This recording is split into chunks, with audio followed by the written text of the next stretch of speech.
Muito bem, senhoras e senhores, mais uma aula aqui com seu professor preferido. Dessa vez o tema vai ser Primeiro Reinado, né, que é o governo do Dom Pedro I, né, o período em que o Dom Pedro I passou como imperador do Brasil, que durou aí de 1822 até 1831, quando ele abdicou. Primeiro, o reconhecimento da independência do Brasil. Um país ele só pode ser independente de fato se ele for reconhecido por outros países que ele é de fato um país independente. Então o Brasil precisava do reconhecimento de outros países, né, para poder dizer, bater no peito e dizer eu sou independente. Claro que o principal seria Portugal, que era a antiga metrópole, né? Se a própria antiga metrópole reconhece que a antiga colônia se tornou independente, não tem por que outros países não reconhecerem isso. No entanto, o primeiro país a reconhecer a independência do Brasil não foi Portugal, foram os Estados Unidos. Os Estados Unidos, eles tinham na época a doutrina Monroe, que era uma doutrina de valorização do continente americano, que dizia a América para os americanos, né?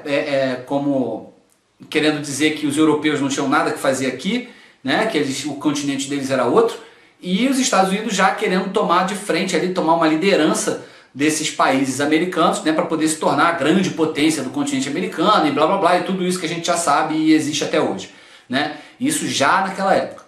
Depois dos Estados Unidos foram os países, algumas repúblicas latino-americanas, né, antigas colônias espanholas, também foram seguindo os Estados Unidos com alguma desconfiança. Esses países não confiavam muito no fato do Brasil de se manter uma monarquia depois da independência, ainda mais com uma dinastia ligada à dinastia portuguesa, né? Mas com o passar do tempo, né, para firmar ali alguns acordos comerciais e tudo, esses países foram reconhecendo a independência do Brasil. O reconhecimento de Portugal só veio lá para 1825, 1826, por aí, quando a Inglaterra mediou, né? A Inglaterra, ela fez uma troca com Dom Pedro e falou assim: olha só, você quer o meu reconhecimento, eu vou reconhecer que o Brasil é um país independente, no entanto eu quero a renovação dos tratados de 1810. O Brasil, Dom João ainda, na época que Dom João veio para o Brasil, tinha assinado um tratado com a Inglaterra, né, que favorecia os produtos ingleses a serem vendidos no Brasil, e esse tratado expirava em 1825, então a Inglaterra exigiu, ou melhor, né, pediu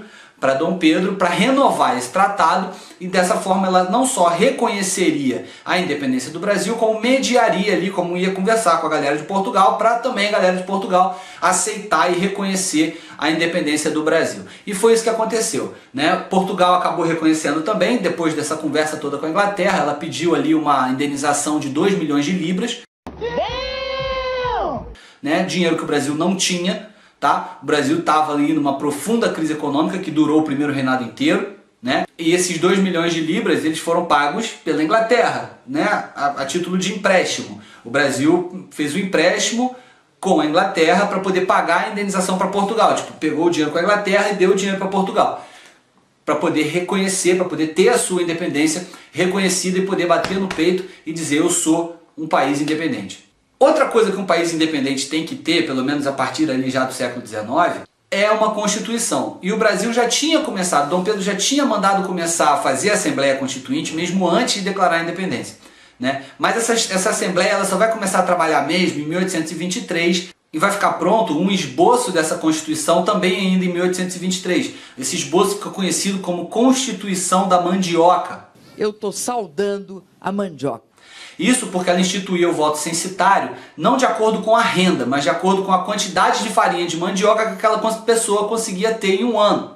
Por isso ficou conhecido como Constituição da Mandioca, né? Mas era uma Constituição muito liberal, era uma Constituição que tirava muito poder de Dom Pedro, era uma Constituição que dava ao poder legislativo papel de destaque, né, numa monarquia constitucional representativa, porém não aos moldes daquilo que Dom Pedro queria. Dom Pedro era um cara mais, né, eu quero poder para mim. E então ele dissolve essa Assembleia, ele não gostou, chegou e falou assim: irmão, não tá bom, não gostei dessa parada aí. No, God, please, no, no, no! Cancela isso tudo aí, vai todo mundo embora. Mandou prender alguns, outros foram exilados. O próprio José Bonifácio foi exilado, né, porque ele bateu de frente com Dom Pedro nessa e em algumas outras questões. E ele nomeou, ele mesmo nomeou um conselho, certo? Para fazer uma nova Constituição. E essa Constituição ficou pronta um ano depois, em 1824, e entrou para a história como a primeira Constituição do Brasil, uma Constituição outorgada. O que é isso? Ela é imposta de maneira autoritária pelo governante, no caso, Pedrão. Lembra do Pedrão? Pedrão. Isso já desagradou muito a elite brasileira, porque aquela galera da Assembleia que estava fazendo aquela Constituição da mandioca, que queria uma Constituição, um país mais liberal e tal, era o pessoal da elite brasileira, certo? E quando o Pedrão chega aí, ó, acabou, quem manda agora sou eu vou fazer do meu jeito. A elite não gostou, a elite brasileira, dos proprietários rurais brasileiros, não gostou daquilo. Falou assim, olha, quer saber de uma coisa? Esse cara aí tá querendo vacilar. Esse cara aí tá querendo sacanear a gente, né? Então começa a acontecer no Brasil uma divisão de partidos. Olha só, importante, não são os partidos que a gente conhece hoje, PT, PSDB, PMDB, são partidos que na verdade são várias pessoas que pensam de maneira parecida e por isso se unem acerca de alguns objetivos. Então, formaram-se dois grandes partidos no primeiro reinado brasileiro. O Partido Português, composto por portugueses, né, e pessoas ali mais ligadas ao imperador, pessoas que queriam a manutenção, né, de um regime mais autoritário, com poder mais centralizado na mão de Dom Pedro, e o Partido Brasileiro, que era o partido da elite rural brasileira, pessoas que queriam uma maior descentralização, que queriam uma política mais liberal, uma política mais solta e, né, de acordo com o liberalismo econômico e político que vinha sendo, na verdade, uma tendência política mundial. A Constituição de 1824, ela tem vários itens que dão muito poder a Dom Pedro, porém, ela tem uma coisa que é sui generis, né, ela tem uma coisa que é única. É só ela, a única Constituição no mundo que teve isso, que foi o poder moderador. O que é o poder moderador? É um quarto poder. A gente sabe que existe a teoria dos três poderes de Montesquieu, que são executivo, legislativo e judiciário. Então, a Constituição de 1824 no Brasil, ela inventa um novo poder, o poder moderador, que dava ao imperador, e somente a ele, a capacidade de mexer e de alterar os outros três poderes, ou melhor, os outros dois, porque o executivo já pertencia a ele, né? Mas o poder legislativo e o poder judiciário estavam subordinados a esse poder moderador. Então, na prática, a Constituição só existe para dizer que quem manda é o Pedrão, que o poder está todo na mão de Pedrão. A Constituição de 1824, ela foi feita para isso, ela foi feita para dizer, né, que o imperador do Brasil seria, na verdade, o cara que ia decidir tudo. E ele podia fazer de tudo mesmo, ele podia fazer leis, ele podia dissolver a Assembleia, ele podia mandar convocar a Assembleia a hora que ele quisesse, ele nomeava os presidentes da província, certo? Das províncias, que são como se fossem hoje os governadores, eles não eram eleitos, eles eram nomeados pelo imperador. Então tudo isso vai deixando a elite rural brasileira muito, muito descontente. E Pedrão começa a perder aquele apoio que ele tinha na época da independência, que ele demorou tanto para conseguir costurar, para conseguir construir, ele vai perdendo com esses gestos autoritários dele. Prova de que as províncias estavam insatisfeitas foi a Confederação do Equador, que estourou em Pernambuco, né? Lembra da Revolução Pernambucana? Pois é, mais ou menos a mesma coisa, aconteceu de novo, só que dessa vez, em vez de ser contra a ocupação portuguesa, né, em vez de ser contra os portugueses em si, era diretamente contra o poder central, era diretamente contra Pedrão. Então eles proclamaram uma república separada do Brasil, tá? Como se fosse um novo país independente do Brasil, mostrando que eles não queriam de jeito nenhum aquele autoritarismo de Pedrão, né, de Dom Pedro I. Eles estavam cansados daquilo, ninguém queria sair do jugo do monarca português para entrar no jugo de um outro monarca também português, mas que era brasileiro. What? Então eles fizeram essa revolta, né? Alguns outros estados aí até participaram, mas também, como a Revolução Pernambucana de 1817, a Confederação do Equador também foi completamente obliterada, né? Ela foi perseguida, lógico, né? É de se esperar que Pedrão não deixasse isso acontecer, né? Então ele vai até lá e consegue eliminar a revolta. Outro problema provincial que Dom Pedro teve que enfrentar durante o reinado dele foi a província cisplatina. Muito pouca gente sabe, mas o Uruguai já foi parte do Brasil. O Uruguai era a província cisplatina, era como ela era chamada na época. Hoje é o Uruguai. Então, a província cisplatina falava espanhol, foi colonizada por espanhóis, não tinha nenhum tipo de identificação com o governo de Dom Pedro, e ainda mais Dom Pedro sendo autoritário, os caras iam ter que engolir um presidente da província que Dom Pedro ia nomear, sem querer saber de nada, sem querer saber do que eles queriam ou não. Então a galera da província Cisplatina resolveu se libertar do Brasil e se anexar à Argentina, ou a Argentina resolveu anexar a província Cisplatina. Não que o Uruguai tenha uma importância econômica direta muito grande, mas a região em que o Uruguai está colocado, né, onde que o Uruguai está situado, é uma região importante por causa do Rio da Prata, né, para escoar toda a produção do interior da América do Sul e para levar também para aqueles países, para aquela região, os produtos que vêm importados, né? Então aquela região do Rio da Prata ali, que fica no sul, na divisa entre o Uruguai e a Argentina, é uma região economicamente muito importante. E o Brasil não queria abrir mão disso. Pedrão foi lá e falou, não, vamos parar com esse negócio, a província Cisplatina é brasileira, vai continuar sendo brasileira, eu não quero abrir mão. E aconteceu uma guerra entre Brasil e Argentina. Aqui tem coragem. Eu falei para vocês já ainda agora que a situação econômica do Brasil já estava bem ruim, né? A crise financeira era monstruosa no Brasil. E aí, quando você entra numa guerra, naquilo tudo que eu já falei, você tem que pagar o soldado, a arma, a munição, o cavalo, o uniforme, a comida, enfim, o diabo. Você tem que pagar tudo que os caras vão gastar na guerra, sai dos cofres públicos. E aí o que você faz? Aumenta os impostos, cria novos impostos para poder bancar aquela guerra, para poder pagar os custos daquela guerra. Claro que a população brasileira odiou esse negócio, né? Ficou revoltada, não queria que continuasse, e apesar disso tudo, Pedrão se manteve firme na decisão de entrar na guerra, de fazer a guerra, e perdeu a guerra.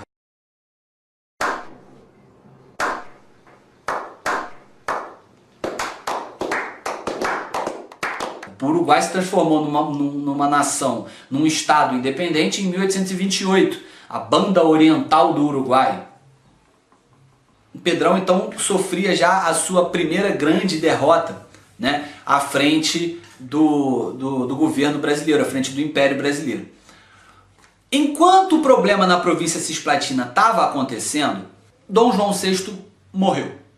Dom João VI faleceu e Dom Pedro I era o primeiro na linha sucessória do trono português. Era ele o príncipe herdeiro, ele que, né, idealmente deveria ir para Portugal, assumir o trono de Portugal. Só que Pedrão, envolvido lá na Guerra da Cisplatina, aquela coisa toda, ele não foi e ele abdicou do trono em favor da sua filha, Dona Maria da Glória, que estava lá aos cuidados da avó, Dona Carlota Joaquina. Dona Maria da Glória tinha 7 anos de idade, não podia governar. Você vai dar um governo de um país para uma criança de 7 anos.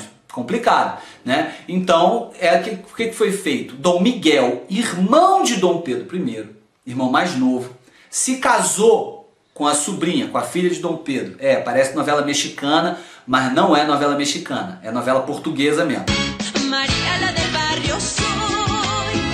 Então, Dom Miguel se casou com Dona Maria da Glória e ficou como regente do trono português ali por algum tempo. Logo que ele assumiu como regente, ele dá um golpe, dissolve as cortes portuguesas, né, volta com o absolutismo para Portugal e se autodeclara imperador, rei, monarca português. Tipo, Pedrão? Sei quem é não.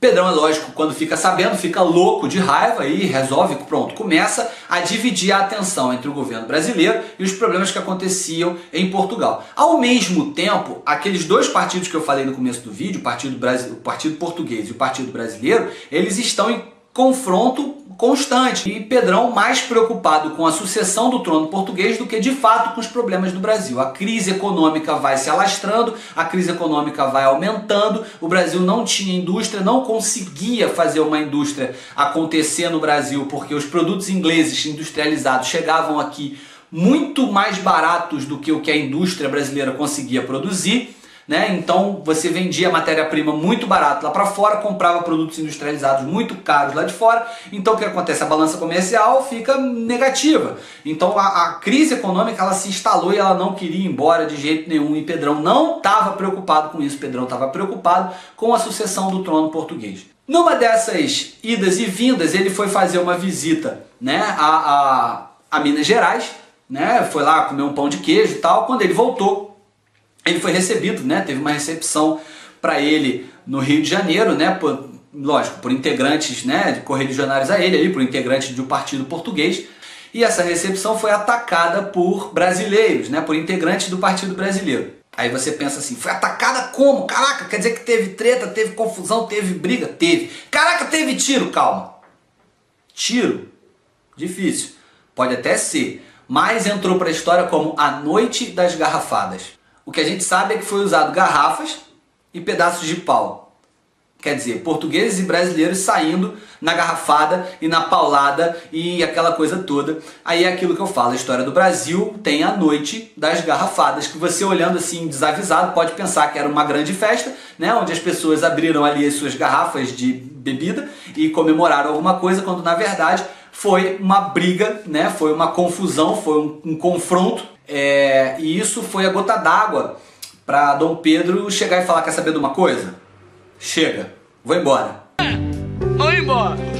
Vou voltar para Portugal, vou atrás do trono da minha filha, né? Porque aquele usurpador maldito daquele meu irmão, vou atrás do que é meu por direito, vou atrás de Portugal, que aqui eu não vou conseguir mais nada, a galera aqui já tá de saco cheio de mim, o nego não me quer mais aqui, então eu vou embora.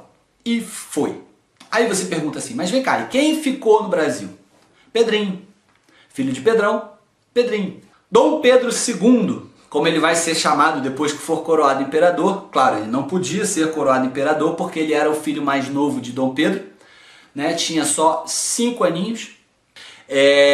Claro, assim como Dona Maria da Glória não podia governar Portugal com 7 anos, Pedrinho também não vai poder governar o Brasil com 5, mais novo ainda, né? Então, vamos ver o que a Constituição brasileira fala. A Constituição brasileira fala que no impedimento do imperador governar e exercer o poder executivo e moderador, o Brasil deverá ser governado por uma regência trina, ou seja, 3 pessoas deveriam ser escolhidas para governar o Brasil até que o imperador possa assumir o seu cargo, o que vai acontecer com 18 anos, né? Ou seja, 13 anos mais tarde. O Brasil então seria, na teoria, governado 13 anos por uma regência trina, e aí começa o período regencial brasileiro. Não foi bem isso que aconteceu, aconteceram algumas coisas enquanto Dom Pedro II não foi coroado imperador, mas isso aí já é tema para outra aula e a gente vai chegar lá, beleza?